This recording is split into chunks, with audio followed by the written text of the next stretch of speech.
abinda nake zato in samu gunki masoyiya, idan kika ganni zaki saki fuska ki dariya, sabanin haka na riska ya kona ni zuciya. Me aibu nan da yasa kika kini ido bai hango ba. Ina shaida ma sunana Baba Sadiq, kamar yadda kuka sani, ɗaya daga cikin actors a masana'antar Kannywood. Na fito ne a matsayin Yusuf a cikin fim ɗin Gidan Sarauta ɗan gwamna. Ba abin da ya burge ni a cikin wannan aiki kamar irin tun daga kanshi story da aka tura min script ɗin na karanta, ya ɗaga mun hankali sosai, ba kuma wai ɗaga mun hankali na damuwa ba, ya ɗaga mun hankalin ganin irin abubuwan da na gani a cikin wannan script ɗin. Sannan kuma ba abin da ya ƙara burge ni sai da aka zo gurin ɗaukan aikin.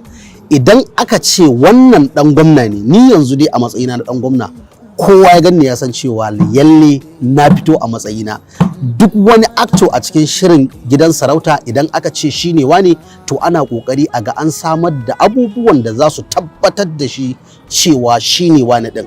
Wannan shiri namu na Gidan Sarauta season 2 zai dawo muku ne ranar 13 ga watan April karfe 8:30 na dare a YouTube ɗinmu mai suna mai Shadda Global Resources. Sannan kuma a Arewa 24 shi ma ranar 13 ga wata karfe 9 na dare, insha Allahu. Kar ku sake a baku labari, mutane ku zo ku kalla, na tabbata idan kun kalla za ku dawo ku gode min.